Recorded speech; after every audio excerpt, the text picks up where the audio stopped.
ನಮಸ್ಕಾರ, ರಿಪಬ್ಲಿಕ್ ಕನ್ನಡಕ್ಕೆ ಸ್ವಾಗತ. ನಾನು ರಂಜಿತ್ ಶಿರ್ಯಾರ್. ಎಸ್ಐಟಿ ಅಧಿಕಾರಿಗಳು ಧರ್ಮಸ್ಥಳದಲ್ಲಿ ಈಗ ತನಿಖೆಯನ್ನ ಮಾಡ್ತಾ ಇದ್ದಾರೆ. ಇದರ ನಡುವೆ ಒಂದೊಂದು ತಿರುವನ್ನ ಪಡೆದುಕೊಳ್ತಾ ಇದೆ ಈ ಪ್ರಕರಣ. ಈಗ 39 ವರ್ಷದ ನಂತರ ಹಿಂದೆ ಆದಂತ ಪ್ರಕರಣದ ಕುರಿತಾಗಿ ತನಿಖೆಯನ್ನ ಮಾಡಬೇಕು ಅನ್ನುವ ಆಗ್ರಹವನ್ನ ಯಾರು ತಮ್ಮ ಮನೆಯವರನ್ನು ಕಳ್ಕೊಂಡಿದ್ರು ಅಥವಾ ತಮ್ಮ ಮನೆ ಮಗಳನ್ನ ಕಳ್ಕೊಂಡಿದ್ರು ಅವರ ಪೋಷಕರು ಈಗ ಬಂದು ನಮಗೂ ನ್ಯಾಯ ಕೊಡಿ, ಇದರ ತನಿಖೆ ಆಗಬೇಕು ಅಂತ ಹೇಳಿ ಹೇಳ್ತಾ ಇದ್ದಾರೆ. ಯಾರವರು ಅಂತ ಕೇಳಿದ್ರೆ ನೋಡಿ, ಧರ್ಮಸ್ಥಳದ ಎಸ್ಐಟಿ ಶೋಧ ಪ್ರಕರಣ ರಣರೋಚಕ ತಿರುವನ್ನ ಪಡೆದುಕೊಳ್ತಾ ಇದೆ. 39 ವರ್ಷಗಳ ಹಳೆಯ ಪ್ರಕರಣದ ತನಿಖೆಗೆ ಆಗ್ರಹಿಸ್ತಾ ಇದ್ದಾರೆ. ಎಸ್ಐಟಿಗೆ ದೂರು ನೀಡೋದಕ್ಕೆ ಮುಂದಾದ ಪದ್ಮಲತಾ ಅವರ ಸಹೋದರಿ. ಡಿಸೆಂಬರ್ 22ನೇ ತಾರೀಕು 1986 ಕಾಲೇಜು ವಿದ್ಯಾರ್ಥಿನಿ ಪದ್ಮಲತಾ ಅವರ ಕೊಲೆಯಾಗುತ್ತೆ. 56 ದಿನಗಳ ಬಳಿಕ ಪದ್ಮಲತಾ ಅವರ ಶವ ಪತ್ತೆಯಾಗುತ್ತೆ. 39 ವರ್ಷಗಳ ನಂತರ ನ್ಯಾಯಕ್ಕಾಗಿ ಪದ್ಮಲತಾ ಸಹೋದರಿ ಈಗ ಆಗ್ರಹಿಸಿದ್ದಾರೆ. ಎಸ್ಐಟಿ ರಚನೆ ನಂತರ ನ್ಯಾಯ ಸಿಗೋ ವಿಶ್ವಾಸ ನಮಗೂ ಇದೆ, ಹಂಗಾಗಿ ನನ್ನ ತಂಗಿಗೂ ಕೂಡ ನ್ಯಾಯ ಸಿಗಬೇಕು. 39 ವರ್ಷಗಳಿಂದ ನಾವು ಕೊರಗಿದ್ದೀವಿ, ನ್ಯಾಯಕ್ಕಾಗಿ ನಾವು ಹೋರಾಟ ಮಾಡಿದ್ದೀವಿ. ಆದ್ರೆ ಈಗ ಎಸ್ಐಟಿ ಅಧಿಕಾರಿಗಳು ಇದರ ತನಿಖೆ ಮಾಡ್ತಾ ಇದ್ದಾರೆ. ನಮ್ಮ ತಂಗಿಗೂ ಕೂಡ ನ್ಯಾಯ ಸಿಗಬೇಕು ಅಂತ ಹೇಳಿ ಆಗ್ರಹಿಸಿದ್ದಾರೆ ಪದ್ಮಲತಾ ಅವರ ಸಹೋದರಿ. 39 ವರ್ಷದ ಹಿಂದಿನ ಪ್ರಕರಣ ಇದು. ಇವಾಗ ಬಂದಿದ್ದಂದ್ರೆ ನನ್ನ ತಂಗಿಯ ಕೊಲೆಯಾಗಿ 39 ವರ್ಷ ಆಯಿತು. ಇಷ್ಟುವರೆಗೆ ನಮಗೆ ನ್ಯಾಯ ಸಿಗಲಿಲ್ಲ. ಕೊಲೆಗಾರ ಯಾರಂತ ಇಷ್ಟುವರೆಗೆ ನಮಗೆ ಗೊತ್ತಿಲ್ಲ. ಅದರಿಂದಾಗಿ ಈಗ ಎಸ್ಐಟಿ ತನಿಖೆ ಆಗ್ತಾ ಉಂಟು. ಅದರಲ್ಲಿ ಆ ಜೊತೆಗೆ ಪದ್ಮಲತನ ಕೊಲೆಯ ಆರೋಪಿಗಳನ್ನು ಪತ್ತೆ ಹಚ್ಚಬಹುದು ಎಂಬ ನಿರೀಕ್ಷೆಯಲ್ಲಿ ಪೊಲೀಸರಿಗೆ ಕಂಪ್ಲೇಂಟ್ ಕೊಟ್ಟಿಗೆ ಬಂದಿದ್ದೇವೆ. ಸಿಐಡಿ ಅವಾಗ ಏನಂತ ರಿಪೋರ್ಟ್ ಕೊಟ್ಟಿತ್ತು? ಸಿಐಡಿ ಪತ್ತೆ ಹಚ್ಚಲಾಗದ ಕೇಸ್ ಅಂತ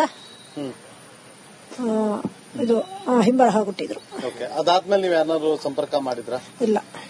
ಯಾಕೆ ಇಷ್ಟು ದಿವಸ ತಡ ಮಾಡಿತ್ತು? ಯಾಕೆ ಬೇರೆ ಎಲ್ಲೋ ಇದು ಮಾಡಬೇಕು ಅಂತ ಅನಿಸ್ಲಿಲ್ಲ ನಿಮಗೆ? ರಾಜ್ಯ ಸರ್ಕಾರಕ್ಕೆ ಮನವಿ ಮಾಡಬೇಕು, ಎಸ್ಐಟಿ ತನಿಖೆ ಮಾಡಬೇಕು ಆ ತರದ, ಅವಾಗ ನಿಮ್ಗೆ ಬರ್ಲಿಲ್ವಾ? ಇಲ್ಲ, ಬರ್ಲಿಲ್ಲ. ಈಗ ಕಾನ್ಫಿಡೆಂಟ್ ಇದೆಯಾ? ಈಗ ಈ ಎಸ್ಐಟಿ ನಿಮ್ಮ ಪ್ರಕರಣವನ್ನ ತಗೋತಾರೆ ಈಗ ವಿಶ್ವಾಸ ಇದೆ. ಈಗ ಪೂರ್ಣ ವಿಶ್ವಾಸ ಇದೆ. ಎಸ್ಐಟಿ ಈಗ ಏನಂತ ಕೇಳ್ಕೊಳಕ್ ಬಂದಿದ್ರಿ? ಕೊಲೆಗಾರ ಯಾರಂತ ನಮಗೆ ಗೊತ್ತಾಗಬೇಕು, ಅವರಿಗೆ ಸರಿಯಾದ ಶಿಕ್ಷೆ ನೀಡಬೇಕು. ಸಾಕ್ಷಿಗಳೇನಾದ್ರು ಕೇಳಿದ್ರಮ್ಮ? ಹೇಗೆ? ನಿಮ್ಗೆ ಇಲ್ಲ, ಅವರು ಹೇಳಲಿಲ್ಲ, ನಾವಾಗಿ ಬಂದು ಕೊಡ್ತಾ ಇದ್ದೇವೆ, ಕೊಡ್ಲಿಕ್ಕೆ ಅಂತ ಬಂದಿದ್ದೇವೆ. ಏನಂದ್ರು? ಈಗ ಆಫೀಸಲ್ಲಿ ಜನ ಇಲ್ಲ ಅಂತ ಸ್ವಲ್ಪ ಬಿಟ್ಟು ಅವ್ರು ಕಾಲ್ ಮಾಡ್ತಾರಂತೆ, ಆಮೇಲೆ ಬರ್ಲಿಕ್ಕೆ ಹೇಳಿದ್ರು. ಇವಾಗ ಬಂದಿದ್ದಂದ್ರೆ ನನ್ನ ತಂಗಿಯ ಕೊಲೆಯಾಗಿ 39 ವರ್ಷ ಆಯಿತು. ಇಷ್ಟುವರೆಗೆ ನಮಗೆ ನ್ಯಾಯ ಸಿಗಲಿಲ್ಲ. ಕೊಲೆಗಾರ ಯಾರಂತ ಇಷ್ಟುವರೆಗೆ ನಮಗೆ ಗೊತ್ತಿಲ್ಲ. ಅದರಿಂದಾಗಿ ಈಗ ಎಸ್ಐಟಿ ತನಿಖೆ ಆಗ್ತಾ ಉಂಟು. ಅದರಲ್ಲಿ ಆ ಜೊತೆಗೆ ಪದ್ಮಲತನ ಕೊಲೆಯ ಆರೋಪಿಗಳನ್ನು ಪತ್ತೆ ಹಚ್ಚಬಹುದು ಎಂಬ ನಿರೀಕ್ಷೆಯಲ್ಲಿ ಪೊಲೀಸರಿಗೆ ಕಂಪ್ಲೇಂಟ್ ಕೊಟ್ಟಿಗೆ ಬಂದಿದ್ದೇವೆ. ಸಿಐಡಿ ಅವಾಗ ಏನಂತ ರಿಪೋರ್ಟ್ ಕೊಟ್ಟಿತ್ತು? ಹೆಚ್ಚಿನ ಮಾಹಿತಿಯೊಂದಿಗೆ ನಮ್ಮ ಪ್ರತಿನಿಧಿ ನಾಗೇಂದ್ರ ಬಾಬು ನೇರ ಸಂಪರ್ಕದಲ್ಲಿದ್ದಾರೆ. ನಾಗೇಂದ್ರ ಬಾಬು, ಪದ್ಮಲತಾ ಅವರ ಸಹೋದರಿ ಈಗ ನಮ್ಮ ತಂಗಿಗೂ ನ್ಯಾಯ ಕೊಡಬೇಕು ಅಂತ ಬಂದಿದ್ದಾರೆ. ಎಸ್ಐಟಿ ಅಧಿಕಾರಿಗಳಿಗೆ ಏನೇನ್ ಸಾಕ್ಷಿ ಕೊಟ್ಟಿದ್ದಾರೆ? ಸದ್ಯ ಈ ಪ್ರಕರಣ ಯಾವ ಆಯಾಮದಲ್ಲಿ ನಡೀಬಹುದು? ಇದನ್ನು ಎಷ್ಟು ಗಂಭೀರವಾಗಿ ಪರಿಗಣಿಸಬಹುದು? ಏನಿದೆ ತಮ್ಮ ಹತ್ರ ವಿವರ, ನಾಗೇಂದ್ರ ಬಾಬು?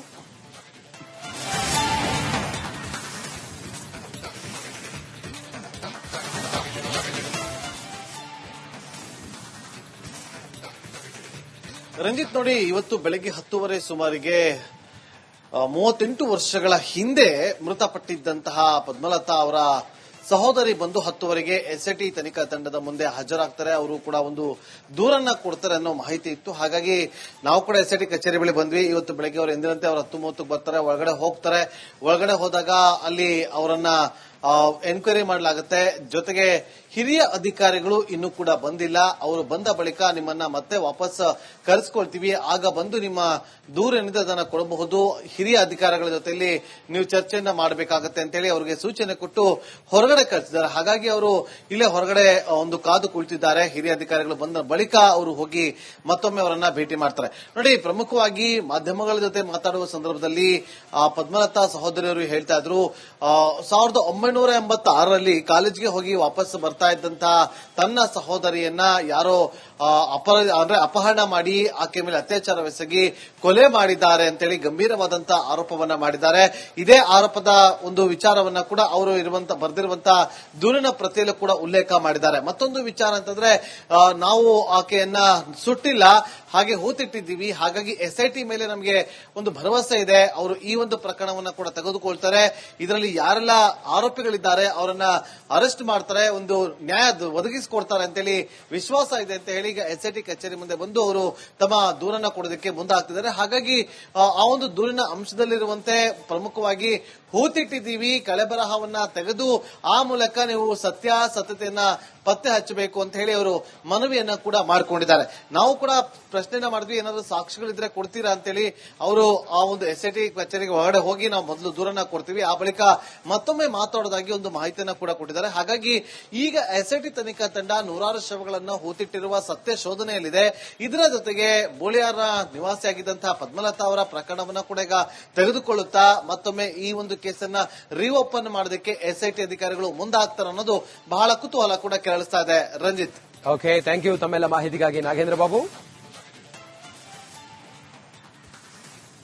ಎಸ್ಐಟಿ ತನಿಖಾ ತಂಡದ ಮುಂದೆ ಹಾಜರಾಗ್ತಾರೆ, ಅವರು ಕೂಡ ಒಂದು ದೂರನ್ನ ಕೊಡ್ತಾರೆ ಅನ್ನೋ ಮಾಹಿತಿ ಇತ್ತು. ಹಾಗಾಗಿ ನಾವು ಕೂಡ ಎಸ್ಐಟಿ ಕಚೇರಿ ಬಳಿ ಬಂದ್ವಿ. ಇವತ್ತು ಬೆಳಗ್ಗೆ ಅವರು ಎಂದಿನಂತೆ ಅವರು 10:30 ಬರ್ತಾರೆ, ಒಳಗಡೆ ಹೋಗ್ತಾರೆ. ಒಳಗಡೆ ಹೋದಾಗ ಅಲ್ಲಿ ಅವರನ್ನ ಎನ್ಕ್ವೈರಿ ಮಾಡಲಾಗುತ್ತೆ.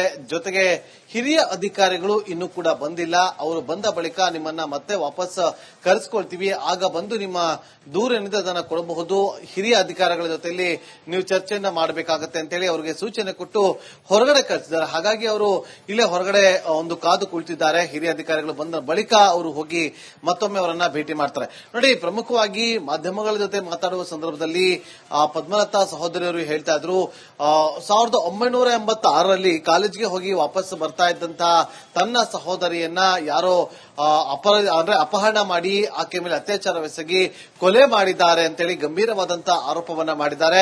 ಇದೇ ಆರೋಪದ ಒಂದು ವಿಚಾರವನ್ನ ಕೂಡ ಅವರು ಬರೆದಿರುವಂತಹ ದೂರಿನ ಪ್ರತಿಯಲ್ಲೂ ಕೂಡ ಉಲ್ಲೇಖ ಮಾಡಿದ್ದಾರೆ. ಮತ್ತೊಂದು ವಿಚಾರ ಅಂತಂದ್ರೆ ನಾವು ಆಕೆಯನ್ನ ಸುಟ್ಟಿಲ್ಲ, ಹಾಗೆ ಹೂತಿಟ್ಟಿದ್ದೀವಿ, ಹಾಗಾಗಿ ಎಸ್ಐಟಿ ಮೇಲೆ ನಮಗೆ ಒಂದು ಭರವಸೆ ಇದೆ, ಅವರು ಈ ಒಂದು ಪ್ರಕರಣವನ್ನ ಕೂಡ ತೆಗೆದುಕೊಳ್ತಾರೆ, ಇದರಲ್ಲಿ ಯಾರೆಲ್ಲ ಆರೋಪಿಗಳಿದ್ದಾರೆ ಅವರನ್ನ ಅರೆಸ್ಟ್ ಮಾಡ್ತಾರೆ, ಒಂದು ನ್ಯಾಯ ಒದಗಿಸಿಕೊಡ್ತಾರೆ ಅಂತೇಳಿ ವಿಶ್ವಾಸ ಇದೆ ಅಂತ ಹೇಳಿ ಈಗ ಎಸ್ಐಟಿ ಕಚೇರಿ ಮುಂದೆ ಬಂದು ಅವರು ತಮ್ಮ ದೂರನ್ನ ಕೊಡೋದಕ್ಕೆ ಮುಂದಾಗ್ತಿದ್ದಾರೆ. ಹಾಗಾಗಿ ಆ ಒಂದು ದೂರಿನ ಅಂಶದಲ್ಲಿರುವಂತೆ ಪ್ರಮುಖವಾಗಿ ಹೂತಿಟ್ಟಿದ್ದೀವಿ, ಕಳೆಬರಹವನ್ನ ತೆಗೆದು ಆ ಮೂಲಕ ನೀವು ಸತ್ಯತೆಯನ್ನ ಪತ್ತೆ ಹಚ್ಚಬೇಕು ಅಂತ ಹೇಳಿ ಅವರು ಮನವಿಯನ್ನ ಕೂಡ ಮಾಡಿಕೊಂಡಿದ್ದಾರೆ.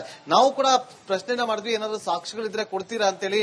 ಅವರು ಆ ಒಂದು ಎಸ್ಐಟಿ ಕಚೇರಿಗೆ ಹೊರಗಡೆ ಹೋಗಿ ನಾವು ಮೊದಲು ದೂರನ್ನ ಕೊಡ್ತೀವಿ, ಆ ಬಳಿಕ ಮತ್ತೊಮ್ಮೆ ಮಾತಾಡೋದಾಗಿ ಒಂದು ಮಾಹಿತಿಯನ್ನ ಕೂಡ ಕೊಟ್ಟಿದ್ದಾರೆ. ಹಾಗಾಗಿ ಈಗ ಎಸ್ಐಟಿ ತನಿಖಾ ತಂಡ ನೂರಾರು ಶವಗಳನ್ನ ಹೂತಿಟ್ಟಿರುವ ಸತ್ಯ ಶೋಧನೆಯಲ್ಲಿದೆ. ಇದರ ಜೊತೆಗೆ ಬೋಳಿಯಾರ ನಿವಾಸಿಯಾಗಿದ್ದಂತಹ ಪದ್ಮಲತಾ ಅವರ ಪ್ರಕರಣವನ್ನ ಕೂಡ ಈಗ ತೆಗೆದುಕೊಳ್ಳುತ್ತಾ ಮತ್ತೊಮ್ಮೆ ಈ ಒಂದು ಕೇಸನ್ನ ರೀಓಪನ್ ಮಾಡೋದಕ್ಕೆ ಎಸ್ಐಟಿ ಅಧಿಕಾರಿಗಳು ಮುಂದಾಗ್ತಾರೆ ಅನ್ನೋದು ಬಹಳ ಕುತೂಹಲ ಕೂಡ ಕೆರಳಿಸ್ತಾ ಇದೆ. ರಂಜಿತ್.